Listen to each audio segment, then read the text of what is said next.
This is Coda Radio, episode 329 for October 8th, 2018.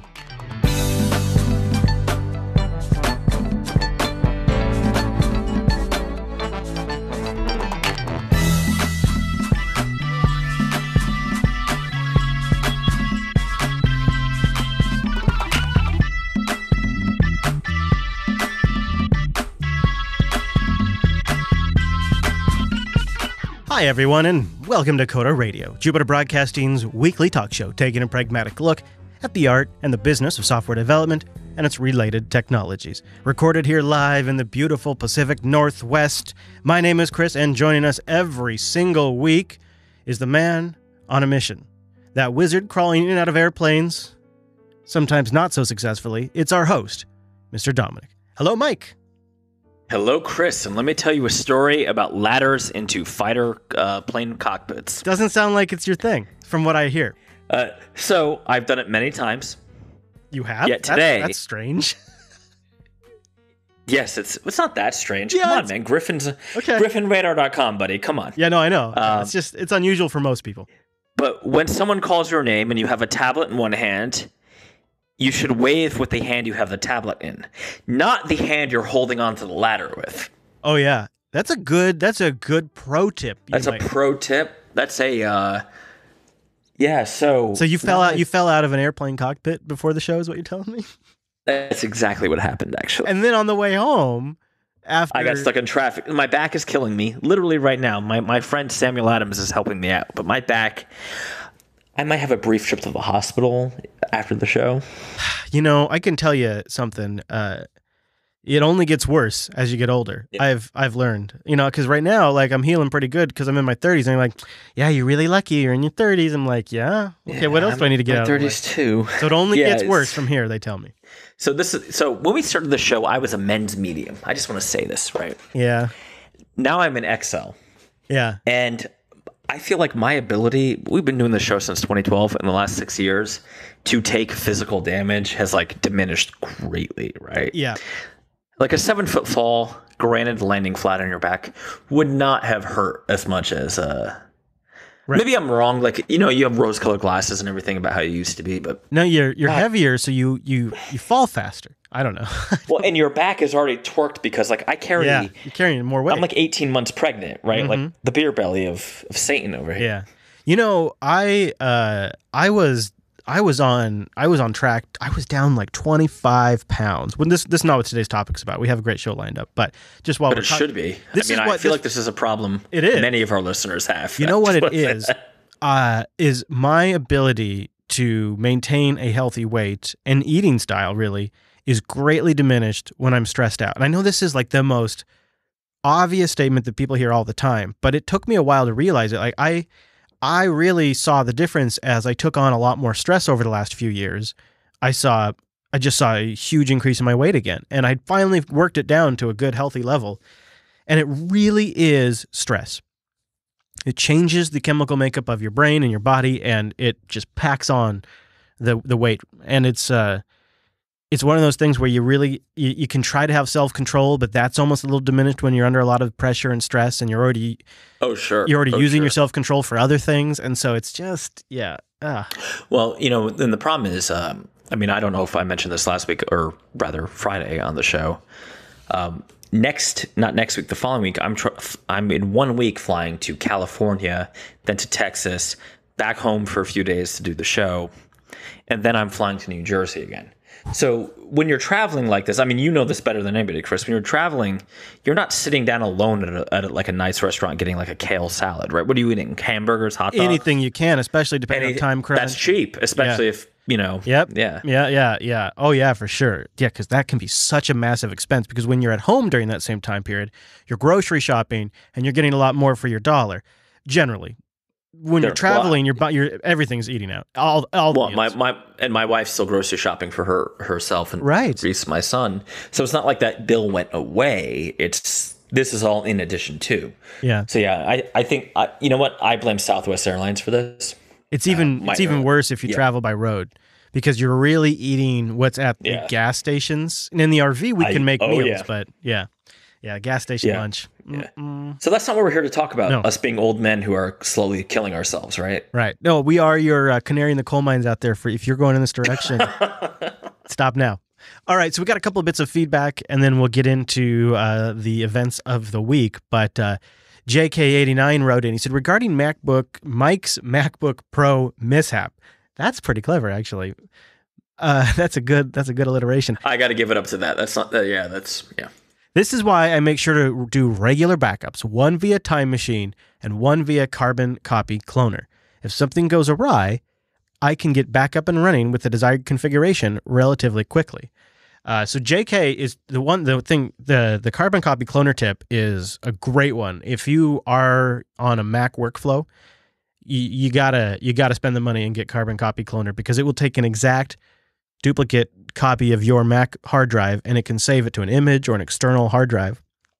In the case of an external hard drive, I suppose depending on the Mac, I don't have any recent experience with this, but in the past with an external hard drive, you could actually then boot the Mac from that external hard drive and continue to work right from when you last took that snapshot.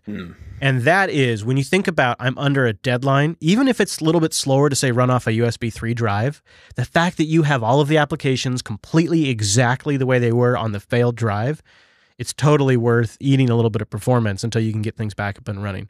It's essentially like DD on Linux or Clonezilla on the Linux side. But Carbon Copy Cloner, I actually believe it works at the file system level. And it's super useful. I think it's only like $40. It's totally worth it. It's totally worth it for that job. So if you keep up with the Mac workflow, I'd say get yourself an external drive and a copy of Carbon Copy Cloner. And then you could at least boot off that. And from any other Mac too, that's the other thing, at least in the past. Yeah.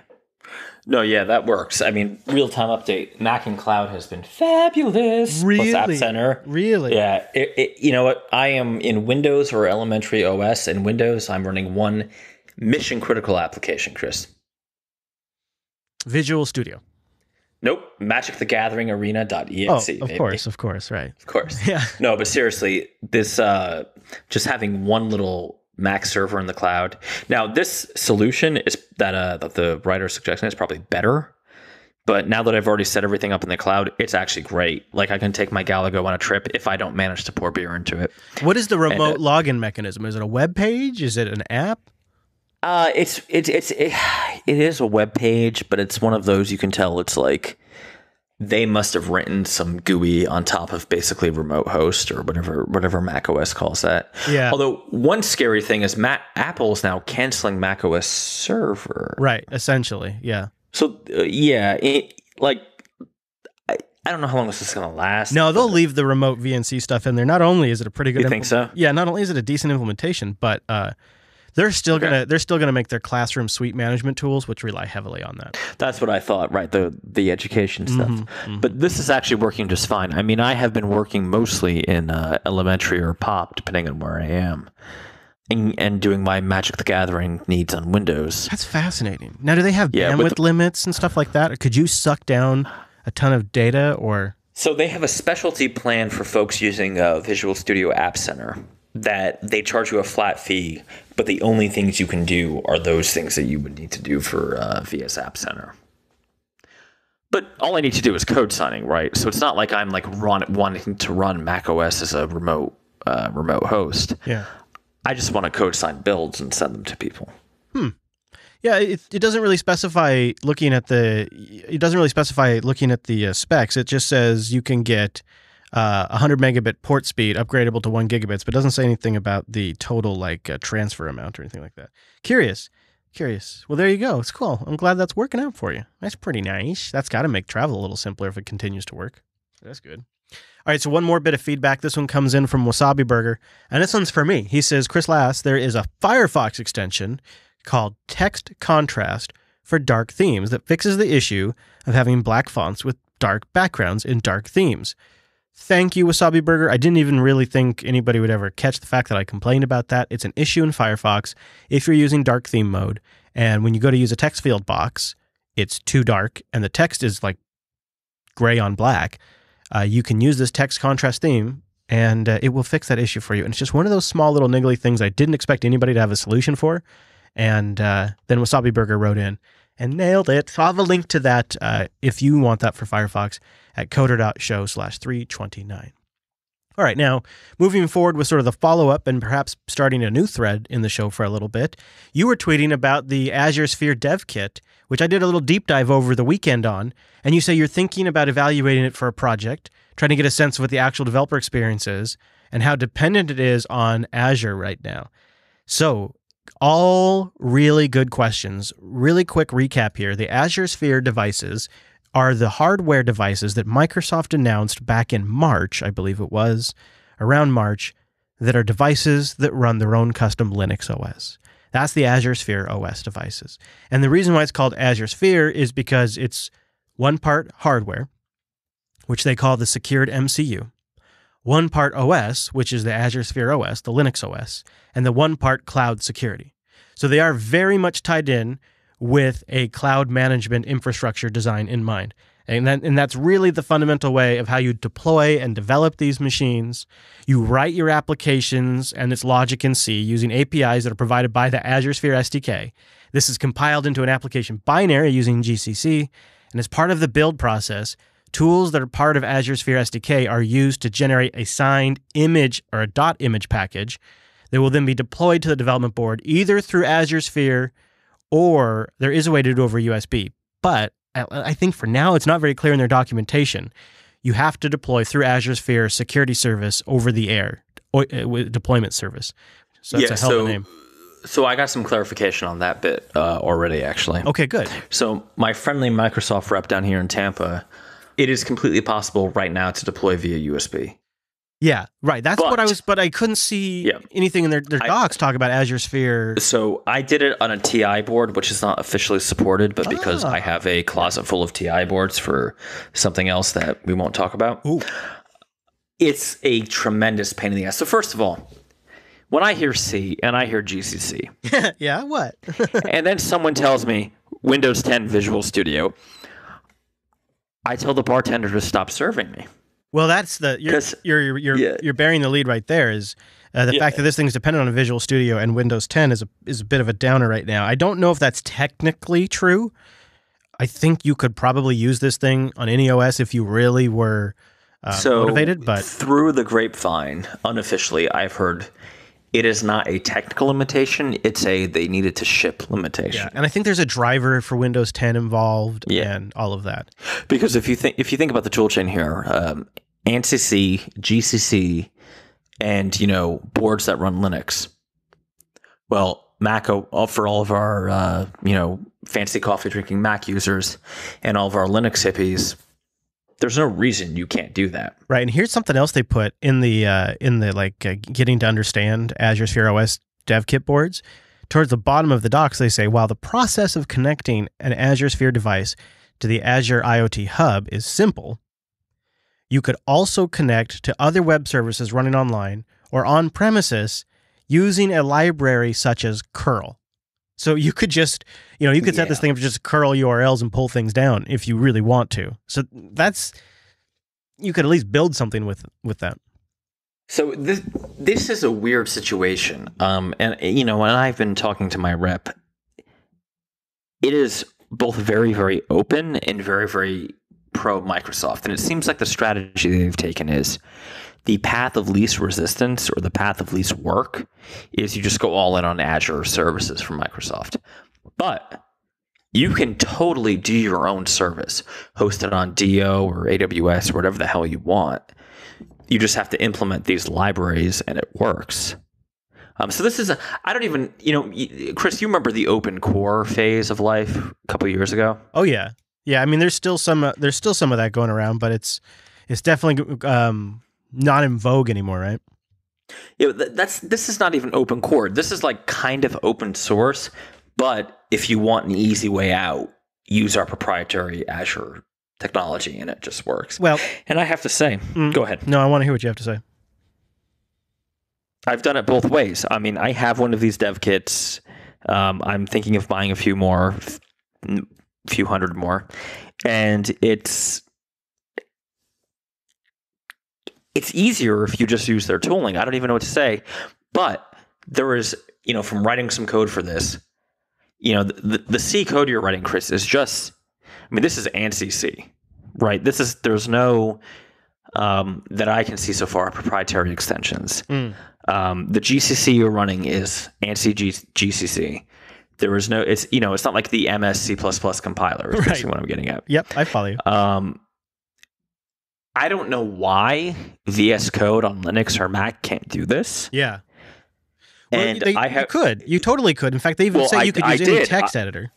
Right. I wrote most of the code for my little demo on VS Code on elementary. I'm so sorry, Pop OS. And I mean, it was fine, but when I wanted to flash it to the board, I had to, reboot into Windows, open VS 2017, and deploy.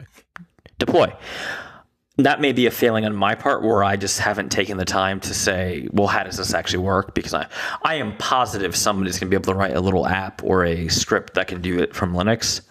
But I don't know what to think about this, because in a lot of ways, this seems pretty pro Linux. I mean, you have to use VS Code Visual Studio proper for the easy way out. Today, but we're talking ANSI C, the GCC compiler, Linux kernel on the device.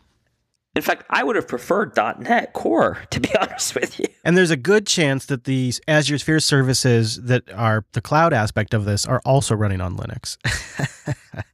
So I like to go back in time, if we could, for a second. Get the hell out of here. If we go to last week's episode, or last episode, I was getting pretty hyped about how Microsoft could really run away with the whole, I need a good term for it, like the new Microsoft development ecosystem, where it's, you think about the development process for a shop that decides they want to use the Azure Sphere SDK.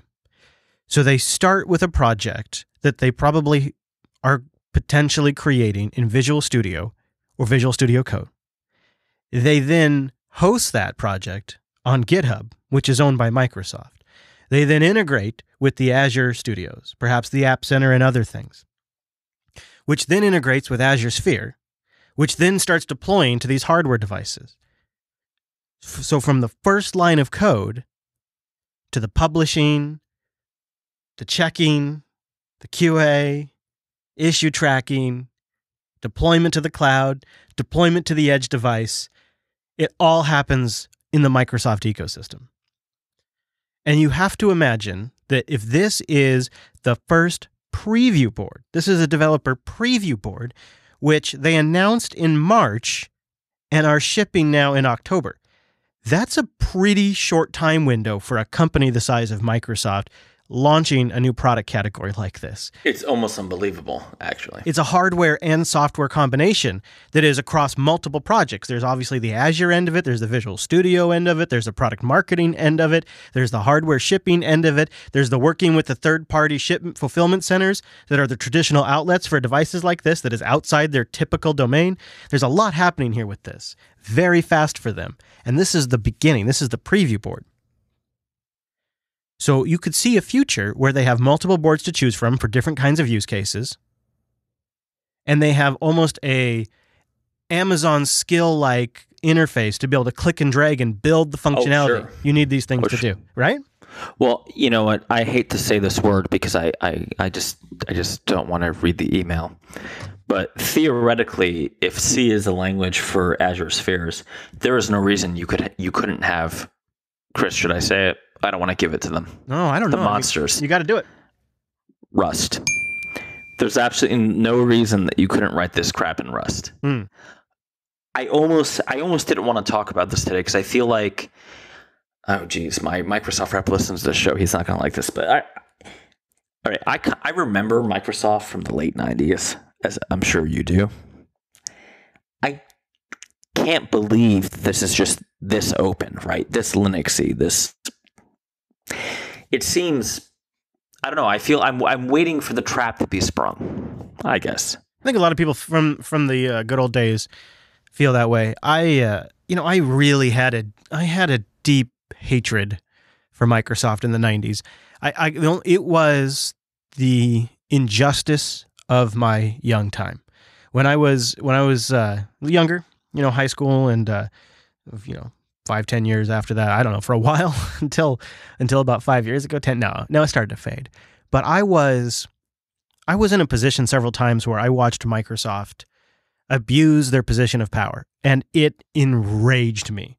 And so I was the kind of guy where, like, if somebody was somewhat savvy, like a sophisticated consumer, and they were choosing to buy Windows, I would judge them like, how could you? You should know better. Get a Mac, get Linux. And I was a proponent of BOS. I was a proponent of Linux. Anything that wasn't Windows, because I had watched them come in and play hardball in a school district and try to, and I've told the story before on the show, try to threaten them with a massive financial burden if they didn't remove all of the Linux systems from the network. They wanted every Linux box off the network immediately, or a bunch of software that they had donated, and future licensing, which was a huge point of pride for the school district, and access to the NT certification program, where the certifications were paid for the students by Microsoft. So the students could go in and take the NT certification exams for free. So our school was producing certified NT administrators out of high school. And one of the youngest employees ever hired by Microsoft was a student out of my class. And so this was a huge point of pride for the school district. And when Microsoft discovered that we were using Linux to solve some network routing issues, they lost it. And they began to threaten us with bills that quickly exceeded $300,000. And for a school district that was cash strapped, that was devastating. And I watched them abuse their position of monopoly to force OEMs not to deploy Linux when the hype was super strong. And I hated them for that. I hated them. Well, NT server was awful. So, I mean, they deserve that. And what do you think Windows 10 is based off, my friend? You know what? All the way. It runs Magic the Gathering Arena just fine. And that's, yeah, okay. And Diablo 2. You know what? Diablo 2 actually runs in wine just fine. No, but it's so good. It's so nice when you just want all the Blizzard games to run. Anyways, my point is, I was deeply angry at them for a very long time, and it sort of became one of my causes. Like, this was the cause of my time. This is what I picked up arms for and fought against. And now I stand on the mic more frequently than I would like, and probably than the audience would like, and I praise and I'm impressed by what Microsoft is doing. So, and the thing is I have conversations with people inside the company that I'm not allowed to share because they're friends and family, and it's a legitimate shift. It's not just talk. Like, it's really happening. And I've been inside Microsoft and interviewed people on the record and then seen it firsthand. And it is incredible to see it. And it's here that you see it the most. Like the arm of Microsoft that's launching a game streaming service called Project X, or the arm that's responsible for Office 365. I don't have they're fine. Not as big of a fan of, but to watch the work they're doing in the development community and in the open source community in particular has really shifted me. And now I'm impressed. Yeah. So if I can take this in a different direction, or the same direction, really. Architect in the chat asked me why I've become more of basically an open source, I won't say hippie because I don't think I'm at the hippie level, but you seem to take it from a practical pragmatist. Like, I've arrived here, I've tried other things. Yeah, there's a non-practical perspective. I have a young son, as you longtime listeners will know. Chris certainly knows. And, I am slightly younger than you, but one thing that was very helpful to me in learning how to work computers was, reading the old Java guides, right? Or rather the C++ guides, reading the old, remember shareware? I mean, I was a teenager when that came out. Being able to tinker with the operating system. Even old or Macs even or the game, DOS even a video game. I remember tinkering with the old shareware Diablo. Sure. Right? Sure. Figuring out how to get it to do certain things or making multiple copies of it even. I mean, if you remember, my degree for folks who have been listening a long time, I do have a bachelor's degree, but it's in medieval literature. So if you need someone to write a poem for your wife, I'm your man. But, I learned computer programming by hacking Diablo, right? And hacking in the old way, not the new, go to jail way. Changing the colors, doing whatever. I learned by breaking my operating system and then trying to fix it before my parents got me in trouble for breaking the computer. I opened up one of my mother's computers because I wanted RAM. So I harvested. Like, Yeah. You know what? I'm not saying this in case she actually listens one day. I have a slight recollection of doing the same and thinking they'll never notice. They'll never know. Anything for their 64K, right? Like it was an accessibility in a different kind of way. Like modern devices are easier to use and accessible to way more people and have ubiquitous connectivity for the most part. But yet at the same time, you can't learn by tinkering. You can learn by navigating. You can become an expert of the systems and the UI, but you can't become an expert like at a deeper level. So as I smashed my headphones into the microphone, which I'm sure our wonderful producer will take out, I look to my left and I have a board on my desk that is a controller for sunlight panels, for solar panels. High tech. This is straight out of the 1980s. Seriously, this is... You're laughing, I know. No, I can picture it. It's just some basic stuff, huh? It's just a blue board, right? I've interviewed 3 kids this week. And I asked them a simple question. Are you ready for my question, Chris? Can you guess my question? What is the one basic software development question I might have asked? You mean besides like a test? Like you're having them look at this board? No, it's not FizzBuzz. I had them take a look at, not this board. I didn't take a look at a TI board that we're using for one of our upcoming products. Inappropriate? I see. And you're having them look at this board. What's the first thing you ask them? I would ask them, how do you connect this to the computer? That would be my first question. Bing, bing, bing. You got it in one. Please tell me that. I got. Please tell me they say. How about what? I could tell you what this said, but you're going to be very sad. Okay. All right. Well, then I'll change my answer and I'll say you connect. Take a guess. You connect to it over Bluetooth. Oh, it's even worse. They said Wi-Fi. Really? Although I think Wi-Fi is worse. Yeah, like the idea of just like, TCP ports, right? Just like having simple ports and like, Oh, yeah. It's all set up and ready to data. go. It's just got a whole OS on there already connected to the Wi-Fi network, listening for your connection. Yeah, it was like pulling teeth. But yeah, I feel like, and I know I often complain about young kids I interview. I don't think it's their fault. I think it's because, when I buy a laptop, when I used to buy stuff, I never bought Apple when I was young, but because I was poor. We used to buy the gateways. We used to go to Best Buy at 6 a.m. and stand in line to get the gateway computer for me. But you could open that thing up and change the parts, right? That was a completely open system. Yeah. Same with Compaq, same with HP at the time. Now you buy a computer, everything's glued on. How are young folks supposed to, and this is not the topic for today, but I just screwed up Chris's show. How are folks supposed to learn how this stuff actually works? And I was trained as a Java developer, but I have to tell you, knowing how flip-flops work and, just basic like concurrency and memory management is super, frankly, mandatory. And if you don't, I don't know, if you've never opened up a computer, I will give Dell some credit here, and we have no sponsors anymore, so I can say whatever the hell I want, right, Chris? Boom. Within reason. I have a Dell Optiplex tower here that is running a flight simulator. Granted, because I bought AMD, not NVIDIA, it's not running it very well. Frankly, it cries, but you know what? I could pop that baby open and slap an NVIDIA in there tomorrow, right, if I'm willing to spend the money. Totally.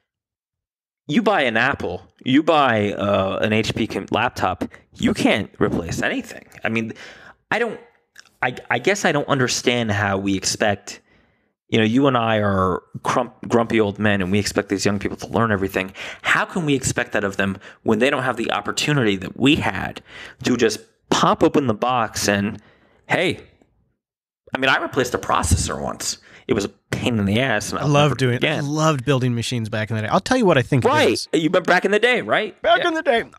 Well, first of all, I don't mean to disparage, because I know this isn't true for every young person, but these young kids aren't as interested in the technology. I've told the story again, but 10 years ago, way more than 10 years now, way more, but I worked at a school district and we had 3 computer labs that were full of people learning about computers.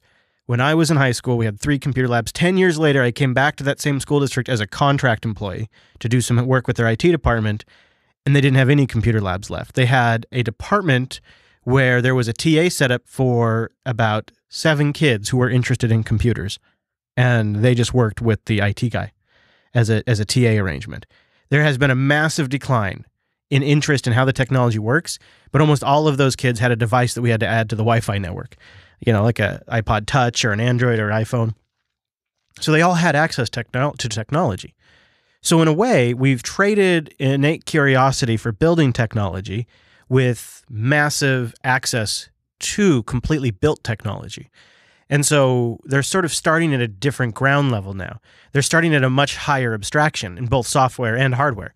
And they have things that are massively more accessible to them. Like we've lamented before on the show, like droplets. They can create servers. We can too. We have access to the same tools. We can all now create servers within seconds. And we can submit apps up to an app store that immediately get published around a huge CDN and get placement in a store that has all the payment processing set up for them. Like you used to have the case with Apple. You used to have to build all that stuff. Like all of these things you used to have to build are all built now and commercialized. And it's just a matter of deciding who you want to pay or how much you can pay or what you want to build versus use. And it's a totally different level of access. It's ubiquitous now. Whereas before, you kind of had to build your way there. And I will grant you, it means you learned a stronger fundamentals about the technology. But it seems like we get along because this same pattern is repeated throughout all of history. Look at the radio. When my dad was a kid, it was common for people to build radios as a hobby. And you knew how to take things apart and build a radio. Nobody builds radios anymore for the most part. Just same thing with cars. I look under the hood of my GTI, and it basically looks like a MacBook in there. And I get a push notification when I have a low air tire thing. Like it's a totally different level versus an old truck out in the field where, or actually even my RV. I open up the engine compartment to my RV and it's huge, and I can kind of just figure out what everything does. I've never changed oil on anything in my life until I got an RV, and they went, oh, and that's where the oil goes. That's where the oil drains. This is where I put the bucket, and that's the oil filter. Oh, well, I can do this. This is easy. Because it's all out and big and accessible. And we go through these changes in technology cycles, and the next generations stand on the shoulders of the previous giants. And so while it's a little disappointing and it makes it seem like they don't understand the fundamentals, I think it's just part of the process. So I agree with everything you've said. But let me ask you one question. When push comes to shove, don't you think a software engineer who understands, let's not even go down to the, right, you know what I'm going at, right? Yeah. Let's just talk memory management. Let's forget about flip-flops. Let's forget about electrical engineering.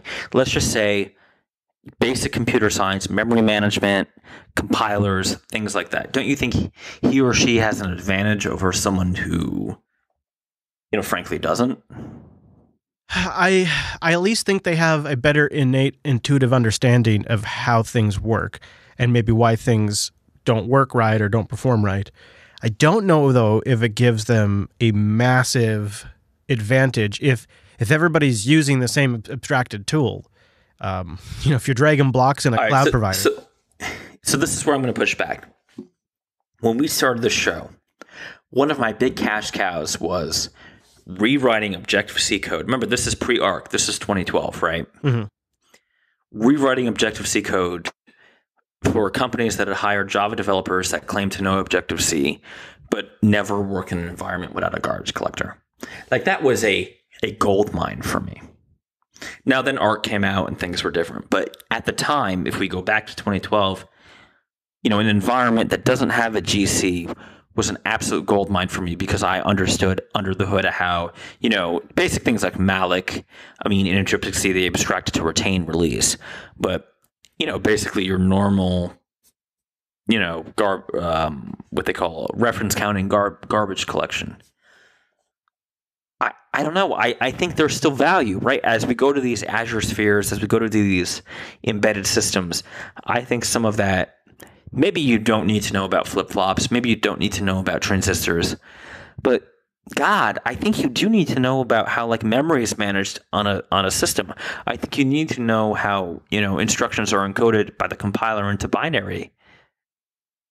Or maybe I'm just being cranky or whatever. No, I completely agree with you.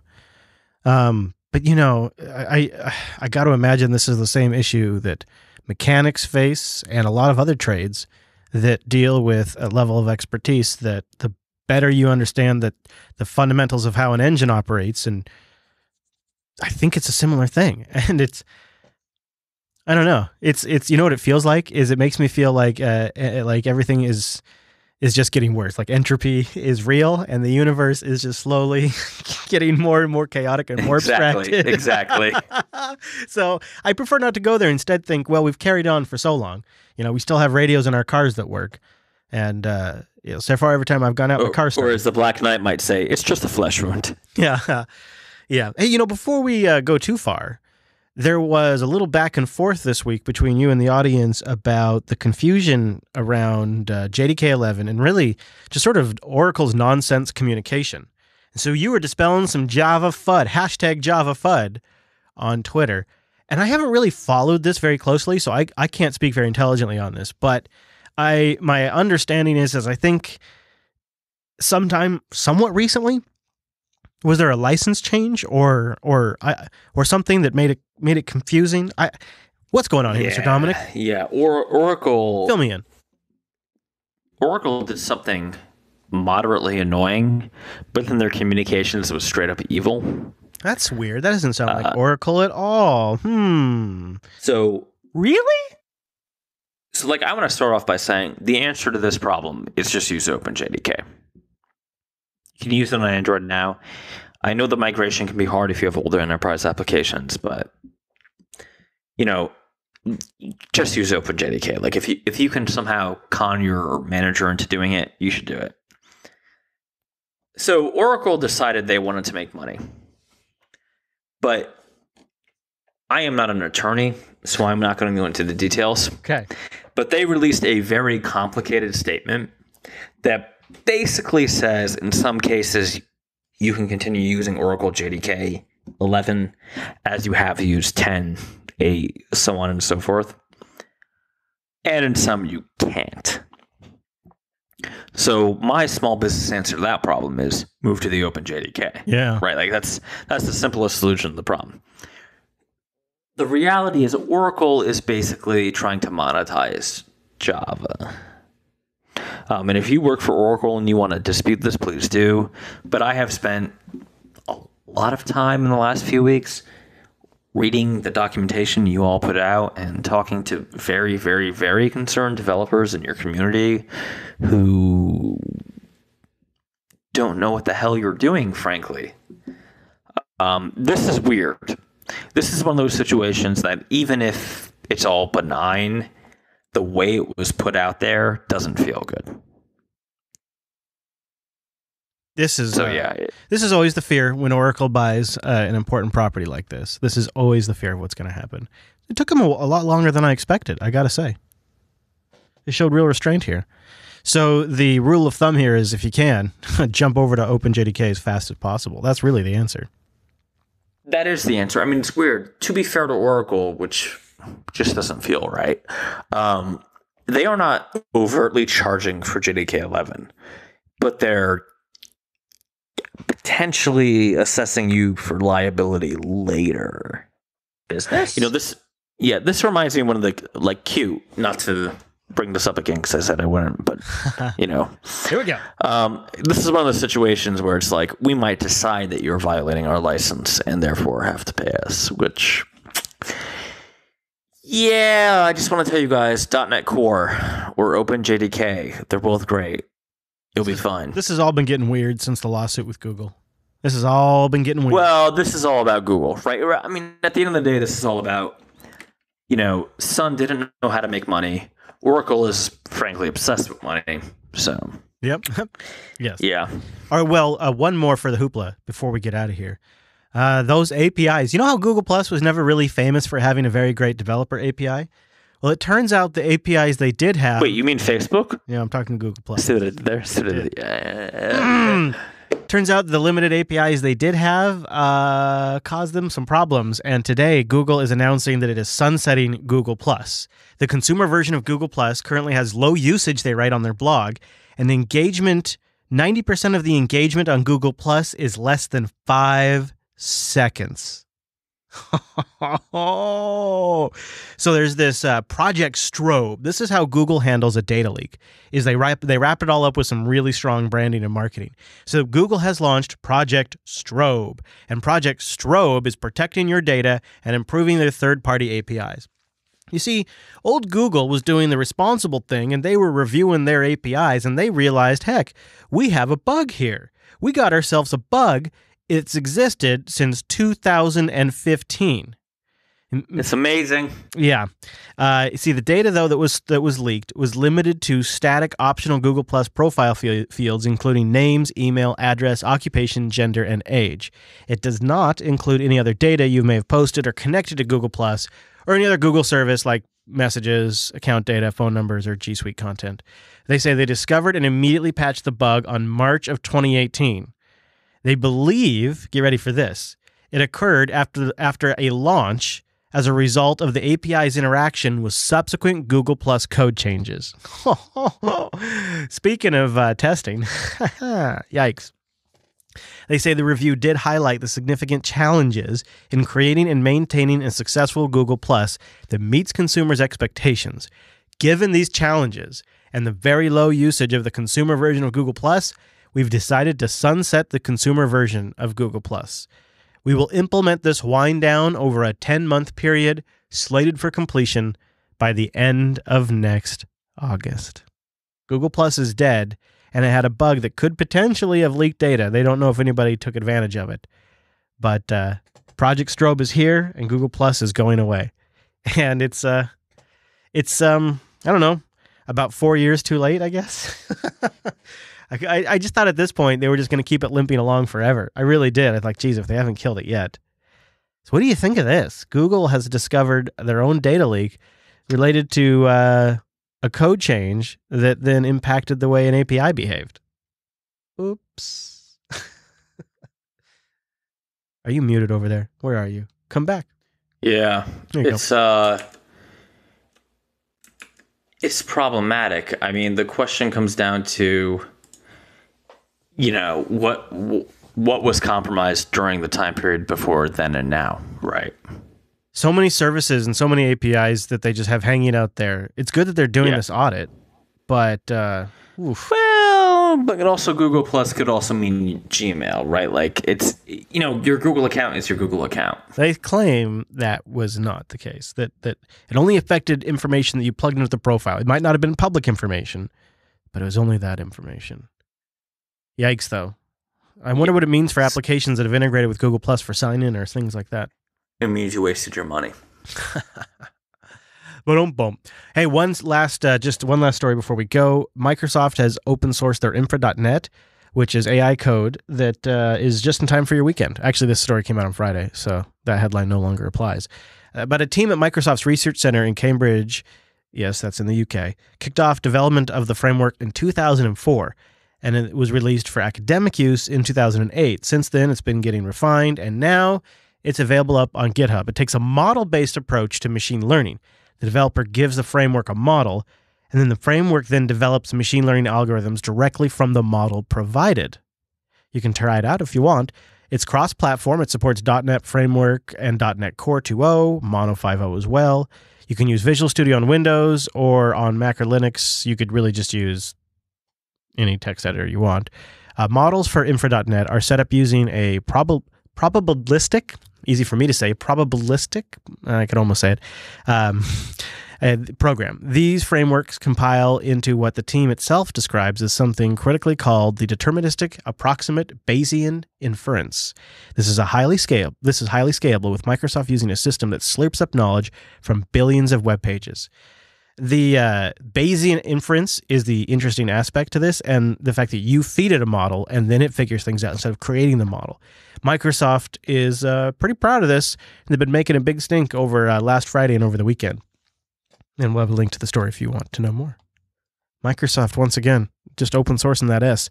Code is up on GitHub too, so you can just go download it and give it a go. Let's see, what is the license? What did they license it as? Oh, surprise, surprise. It's the MIT license. What a shocker. They seem to be putting a lot into that. They like that MIT license there over at Microsoft. MIT's the best, baby. BSD and MIT, only way to go.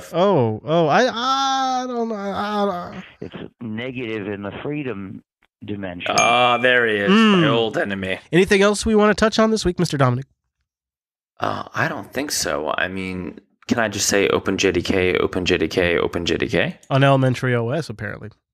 Oh, or, you know what? Even Windows. Just don't use Oracle's JDK. You radical. All right. Well, I'll send people over to the Twitter at ChrisLAS for me, at Jupiter Signal for the network. You can find Mr. Dominic at Dumanuku. Anywhere else you want to send people on the internet for you, Mr. Dominic? Anywhere? No. He's gone. He's left me. He's off to go get another Sam Adams. Goodbye. I'm getting a Sam Adams. Oh, you bastard. Here I am with my water. All right, we'll check the calendar for when we're live next week, jupiterbroadcasting.com/calendar. You can find the show posts over on that site or coder.show, where we'll have links to everything. This episode in particular, coder.show/329. That's also where our contact page is. And you can give us your feedback, your opinions on our subreddit, coderradio.reddit.com. which is, I think, all of the feedback for this episode came from the subreddit. So thanks, you guys. You rock. Thanks for joining us also, and we'll see you back here next week.